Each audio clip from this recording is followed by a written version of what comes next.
The hotel scenes of the Velvet Paw of Asquith novels, also known as the Dubin books, by Thomas Corfield.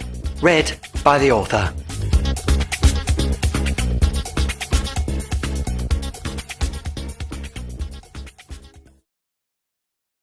Chapter 6, from When Fear Is Not Afraid, Chapter 18, in which Oscar tries to have breakfast in the sort of hotel that has difficulty spelling the word before noticing some framed sick on a wall. With a sigh, Oscar struggled out of bed, amazed he'd been able to sleep at all, considering the thing was so lumpy that it didn't need a pillow, which was fortunate, as its pillow was even lumpier. After donning a fresh pair of pantaloons and fluffing them into the sort of thing often seen hanging in warm summer skies, he headed downstairs for breakfast, with the word used so loosely that it had already fallen, tumbled to the bottom of them, and was waiting for him by the reception desk covered in bruises. The hotel was not the sort of place he'd order a hot fin, let alone a meal of food. If it did make hot fin, it would presumably contain lumps so large that would be better suited to sealing up some of the more draughty gaps in its walls. When he arrived in the lobby, he suspected the closest he might get to breakfast would be the carpet, as it appeared to have had several such meals brought up on it over the years, with the apparent conviction that leaving them there helped its adherence to the floor. While two patrons argued with the dog behind the counter, Oscar feigned indifference by admiring a small print upon the wall nearby. It was only after the patron snatched the newspaper from the blasé paws of the insufferable animal that Oscar realised it was not a print at all, but congealed sick. Because the argument became heated and involved threats of unconventional stapler use, he admired it nonetheless. The two patrons stormed from the counter and strode toward the rickety stairs, before thumping up them until their paws broke through its wood-wormed planks.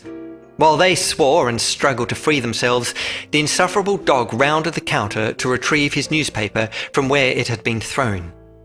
With admirable indifference, he scanned it while returning to the desk and advising the necessary repairs would be billed to their room. Ignoring their yelps and cries for rope, Oscar stepped to the reception desk, determined not to be riled a second time. "Oh, good morning," he said, regretting the niceties. "I was wondering if you do breakfast here." As he had the previous evening, the dog ignored Oscar and scanned the paper as proof its contents were far more interesting. When Oscar asked again, the dog did reply, though with an answer so ambiguous it would have benefited from its own question mark. "Sometimes," the dog said, without looking up. When nothing more was forthcoming, Oscar tried prompting him without using a clenched paw. "Can you be a little more specific?" It was evident he could not. Oscar took hold of the desk again. "Perhaps you didn't understand the question. I was wondering whether you do breakfast here." There was a slow turning of page. "Sometimes." Oscar had been through an awful lot over the past few days, and wouldn't be surprised to learn he was about to go through a great deal more. Consequently, he was not in the mood for insufferable, self-righteous animals whose smugness had evolved solely to prevent them acknowledging their own inadequacies. He took a deep breath and asked a third time, "Might sometime be now, perhaps?" "No," said the dog. "I had breakfast earlier." Oscar blinked several times. "I mean breakfast for patrons, not you." "Then why didn't you say so?" "Because I didn't think you were so pedantic." The dog looked up from his paper. "And I didn't think you were so stupid." Oscar gritted several teeth and swallowed the sort of growl best described as antisocial. "Tell me," he said, ungritting one of them, "do you believe that you appear clever when insulting others?" "No," said the dog, returning to his newspaper. "I appear clever because I am." Appearances mean little. The dog peered over the desk at Oscar's pantaloons in pointed agreement. "Do you like riling your customers?" Oscar asked. "It does make the day go faster," the dog admitted, returning to his paper. "Well, so does intensive care." This was met with a distinct yawn. Fuming, Oscar said, "Well, I wouldn't touch any breakfast you might conjure up in this cesspit anyway." "Then why did you ask?" "Well, to annoy you." The dog humphed from behind the newspaper. I'm not the one getting all hot under the collar. Tell me, is that the same paper you were reading 2 days ago? No. Well, the date suggests otherwise. A corner of paper dropped and an eye peered from behind it. What? The date, Oscar said, pointing at it. There. Your newspaper is 3 weeks old. The eye zigzagged in rapid thought. I like to take my time. Really? Are you certain you can read? The dog returned to doing so, saying, Tell me, how are the inaugural halls of Liebe? Fine, thank you. Now you're the one pretending, the dog growled. Certainly you weren't admitted to the place. Well, I can assure you I was. The newspaper was put down and folded. We have been through this before, the dog said. There is no use pretending you are a poet when all evidence insists otherwise. Interesting. I would say exactly the same about your denial of being a complete fluffing git. The dog sneered a smile and said, I don't know which is more pitiful, believing yourself to be something you're not, or having to lie about it to others. Oh, don't be so hard on yourself. It's not your fault you have to run this dump. I was referring to you. Are you certain?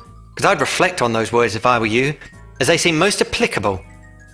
They were interrupted by the return of the patrons, who'd escaped the shattered stairs and represented themselves at the counter. One was a large dog who banged a paw upon it so hard that he got a splinter, while the other removed shattered pieces of stair from both of them. We are not staying, the large dog thundered, before turning to Oscar. And I wouldn't stay if I were you. This place is appalling. We were going to retrieve our luggage, but decided against it on account of the place being so rickety that our suitcases will presumably plummet through the ceiling by themselves in a moment. He turned to the dog behind the desk. And if you add anything to our bill, other than a written apology, I shall turn your bottom into a stapler and staple it to your face. He leant closer, adding, and I shall use especially large staples. The dog behind the desk remained unimpressed and began unfolding his newspaper to continue reading. Oscar glanced up at the furious animal. Yes, but have you tried their breakfasts? He asked. The large dog blinked down at him. Tried their what? Their breakfast. I'm trying to see if they do breakfast here. So far I've got nothing resembling an answer, which is frustrating because I'm hungry and in dire need of a hot fin. The dog took a deep breath in order to placate a similarly disenchanted patron. If they do breakfast here, he said, glaring at the dog behind the desk, I wouldn't go anywhere near it. That's if they could stop it escaping the plate. Indeed, I suspect it would be more likely to eat you, in fact. Moreover, I suspect their hot fin would be about as lumpy as this arrogant animal's face is about to become in a minute. The smaller dog beside him said, I suspect they did do breakfast here once. He pointed at the congealed sick upon the wall. I think that's some of it there. Oscar glanced at the splatter he'd admired earlier and sighed. He needed a decent breakfast with a well-made hot fin before vault hunting. There is, however, a place I know that does brilliant breakfast with superb hot fin, the large dog said. Unsurprisingly, it's nowhere near this dump. Oh? Here, said the large dog. I'll gladly write it down for you. Leaning across the desk, he snatched the newspaper, which was accompanied with a satisfying tear. Snatching a pen from the desk, he scrawled in unnecessarily large letters the address across one entire sheet. Putting the pen down, he folded it and offered it to Oscar with the sort of satisfaction that getting up in the morning rarely affords.